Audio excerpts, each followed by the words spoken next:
हरिओम नारायण हरि। आप सब लोगों का मेरे YouTube channel spiritual walk with मैत्री में हार्दिक स्वागत है।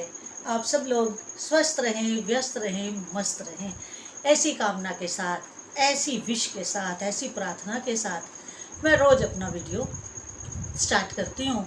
और आप भी ऐसी ही कामना, विश, प्रार्थना सब लोगों के लिए करें, अपने लिए, स्वयं के लिए भी करें, ताकि आपका भी कल्याण हो, आपके नियर और डियर, आपको चाहने ना चाहने वाले सब लोगों का कल्याण, क्योंकि जो हम देंगे वो पाएंगे। तो आज का जो मेरा चर्चा का विषय है वो बड़ा इंटरेस्टिंग भी है, बड़ा महत्वपूर्ण भी है। वो ये है कि आप लोग सब लोग, ये जो हमारा ये पुतला खड़ा है, ये जो हमारा पुतला खड़ा है ना, ये 72,000 नाड़ियों के ऊपर खड़ा है। आपके घर में वायरिंग होती है ना बिजली की, तो आपके घर की जो लाइट है, वो घर की जो वायरिंग है ना, आपकी बिजली की, इलेक्ट्रिसिटी की जो वायरिंग है, उसके ऊपर सब। एक और आपके घर में वायरिंग तो आप नहीं कहेंगे, जो आपके ड्रेनेज की, सीवेज की या पानी की जो पाइप्स बिछाई जाती हैं अंडरग्राउंड, वो भी तो वायरिंग ही है एक तरह की। वो सब ड्रेनेज का काम करती है, पानी ऊपर चढ़ाने का, वो करने का और ड्रेन करने का।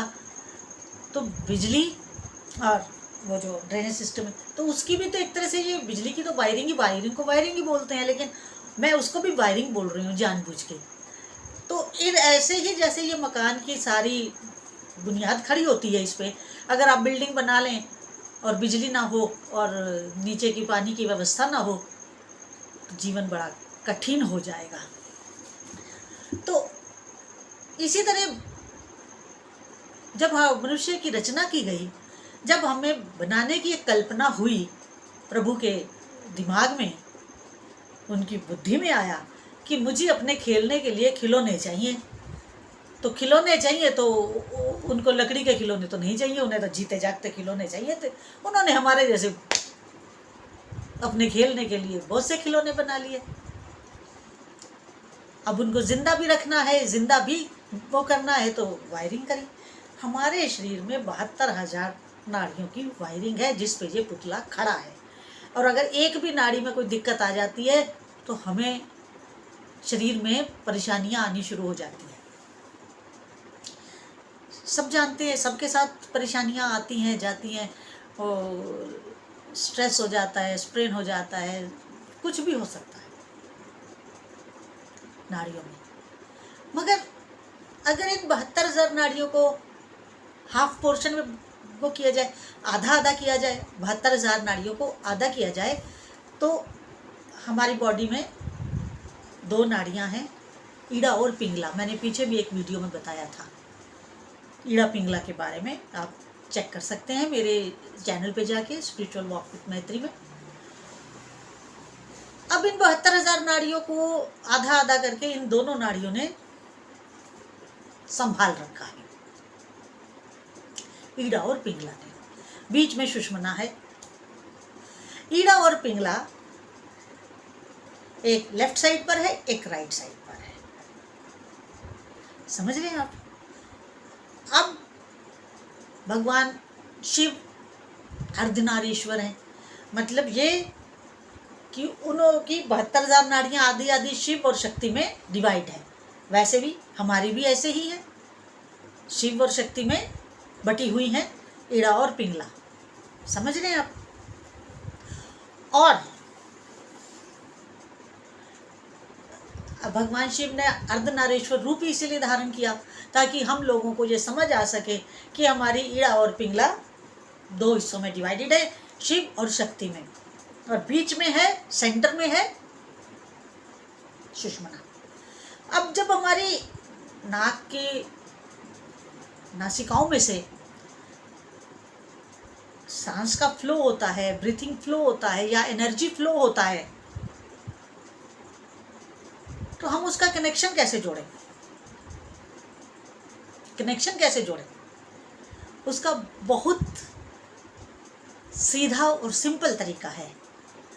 आप मंदिर जाते हैं, गुरु के पास जाते हैं, या किसी पवित्र स्थान पे जाते हैं, यात्रा में जाते हैं, या अपने से बड़े व्यक्ति को या अपने से बराबर के व्यक्ति को आप क्या अभिवादन करते हैं? हाथ जोड़ के नमस्कार करते हैं। अब जब हम इन हाथों को ऐसे नमस्कार करते हैं तो हमारी ईड़ा और पिंगला का कनेक्शन जुड़ जाता है। देखिए, हमारे पूर्वज कितने साइंटिफिकली हमें सब समझा कर गए हैं, लेकिन गुरुकुल वगैरह ख़त्म हो जाने से ये सारी व्यवस्थाएं, ये सारी ज्ञान, स्पिरिचुअल ज्ञान, ये ऐसा ध्वस्त हो चुका है। गुरु के पास जाकर के ज्ञान लेने का समय नहीं है। गुरु केवल अब आशीर्वाद तक लोगों ने सीमित कर लिए हैं। प्रॉब्लम है तो सॉल्व कर दीजिए, कुछ इसका उपाय बता दीजिए, लेकिन सीखने का समय किसी के पास नहीं है गुरु के पास जाके, कि हम अपनी आध्यात्मिक उन्नति कैसे करें, हम अपने जीवन को आगे कैसे बढ़ाएं। इसका समय लोगों के पास नहीं है, क्योंकि वो कमाना और खाना ज़्यादा इम्पोर्टेंट मान रहे हैं, स्पिरिचुअलिटी को नहीं। मगर अंतिम अल्टीमेट तो अध्यात्म ही है। आज नहीं तो किसी जन्म में आना ही होगा और इस रास्ते पे चलना ही होगा सबको, नहीं तो मुक्ति नहीं है। मुक्ति तभी मिलेगी जब आप इसको फॉलो करोगे। तो खैर, मैं बता रही थी कि जब हम नमस्कार करते हैं तो हमारे ईड़ा और पिंगला का कनेक्शन जुड़ता है। हमारी ईड़ा और पिंगला का कनेक्शन जुड़ता है। सुषुम्ना बीच में है। अब जो बीच में है, जब इन दोनों का कनेक्शन जुड़ता है और बीच की नाड़ी उसको और एनर्जी और फ्लो देती है, क्योंकि उसमें तो सबसे ज़्यादा करंट है सुषुम्ना में। अब क्वेश्चन ये आता है कि हम इस एनर्जी फ्लो को, इस ऊर्जा को अध्यात्म में कैसे इस्तेमाल करें, स्पिरिचुअल लाइफ में कैसे इस्तेमाल करें। क्वेश्चन ये आता है, वो भी आपको बताती हूँ। मैं वो बताऊँ उससे पहले मेरा आपसे हाथ जोड़ के निवेदन है कि आप मेरे इस चैनल को स्पिरिचुअल वॉक विद मैत्री को अधिक से अधिक सब्सक्राइब करिए, लाइक करिए, शेयर करिए, अपने फ्रेंड्स में करिए, अपने नियर और डियर्स में करिए, ताकि मेरी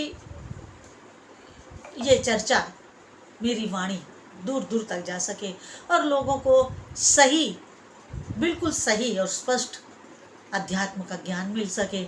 यही मेरी इच्छा है, यही मेरी कामना है। इसी वजह से मैंने ये YouTube चैनल आप सबके भलाई के लिए ही शुरू किया है। तो इसका विस्तार आप ही के हाथ में है। आप जितना चाहेंगे मेरी वाणी उतनी दूर तक जाएगी।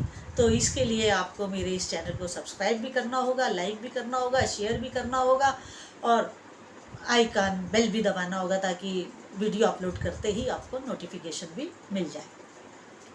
अब हम आते हैं अपनी चर्चा पे, लौटते हैं। अब इनका हम अपने आध्यात्मिक जीवन में कैसे इस्तेमाल करें। बहुत इजी, बहुत आसान आप कर सकते हैं। मैंने खुद किया है और मैं रोज़ करती हूँ और मुझे बहुत लाभ हुआ है। और जो हमारे शिष्य लोग हैं वो भी इसको पूरा लाभ ले रहे हैं और आनंदित है। वो कैसे? आप ऐसे करके नमस्कार करते हैं, ठीक है। ऐसे नमस्कार करने की बहुत सारी व्याख्याएं आपको मिल जाएंगी, लेकिन मैंने आज कुंडलिनी से रिलेटेड ही व्याख्या बताई है। ईड़ा और पिंगला का यूं कनेक्शन हो गया। अब देखिए, आप लोग यूं करके, अंगूठा यूं करके प्रणाम करते हैं या यूं करके करते हैं, ऐसे नहीं करना है। वो तरीका क्या है? वो तरीका ये है कि देखिए, आपने यूं नमस्कार किया तो आपने अपने अंगूठे को यूं कर लीजिए, दोनों अंगूठों को यूं कर लीजिए, यूं दिख रहा है ना आपको इसको। तो अब आप ऐसे करके हाथ जोड़ें, नमस्कार की पोजीशन। जब आप किसी को भी नमस्कार करें, परमात्मा को करें, मंदिर में जाएं, गुरु के पास जाएं, अपने से बड़ों को करें, किसी पवित्र स्थान पर जाएं। अब ऐसी पोजीशन में आपने क्या करना है, जो अनहद चक्र है ना हमारा, अनहद चक्र है ना जो हार्ट चक्र, उसके पास ऐसे लेके जाना है, हाथ को ऐसे लेके जाना है और अनहद चक्र को इस अंगूठे की सहायता से थोड़ा प्रेस करना है। क्या करना है? थोड़ा प्रेस करना है। तो जब आप थोड़ा उसे प्रेस करेंगे, जब आप प्रेस करेंगे तो उसका इफेक्ट आएगा आज्ञा चक्र पे, जिसे मेडिकल लैंग्वेज में आजकल कहते हैं पिनियल बॉडी। जब हम इस पोजीशन में ऐसे करके यूं हाथ जोड़ेंगे और यूं अनहद को थोड़ा सा प्रेस करेंगे, दबाएंगे अनहद चक्रा को, हार्ट चक्रा को, तो जो फ्लो चल रहा होगा वो टूटेगा और आज्ञा चक्र हमारा एक्टिवेट होगा और हम स्पिरिचुअल लाइफ में आगे बढ़ेंगे। क्या समझे? क्या समझे? आसान है लेकिन करना संकल्प के साथ है। भूलना नहीं है कि फिर आप यूं ही कर दें, ऐसे नहीं, यूं करके और अनहद चक्र को थोड़ा प्रेस करके आप देखिए कि आपकी लाइफ में कैसा बदलाव आता है, आप कैसे चेंज से गुजरते हैं। क्योंकि जब जो फ्लो चल रहा होगा वो जब कटेगा, जहाँ हम प्रेस करेंगे, और आज्ञा चक्र में एनर्जी स्पिरिचुअल होती है क्योंकि उसके आगे क्राउन चक्र है, क्राउन चक्र में तो पूरी सृष्टि समाई हुई है। तो फिर आप, क्योंकि यहाँ प्रेस करने के बाद विशुद्धि चक्र और आज्ञा चक्र दोनों बड़े अच्छे से एक्टिवेट हो जाते हैं। आप ऐसा करके देखें, आपको बहुत आनंद आएगा, बड़ी शांति मिलेगी, बहुत आराम मिलेगा बॉडी को। क्योंकि हमारी जब 72,000 नाड़ियाँ रिलैक्स्ड होती हैं तो हमारा पूरा बॉडी रिलैक्स्ड होता है। आप इसे करके देखिए, आपको अच्छा लगेगा और आप औरों को भी बताइए ये वाला टेक्निक। और अगर आपको मेरा ये वीडियो अच्छा लगा हो तो मेरे इस YouTube channel spiritual walk with मैत्री को अधिक से अधिक सब्सक्राइब करिए, लाइक करिए, शेयर करिए। हरि ओम नारायण हरि।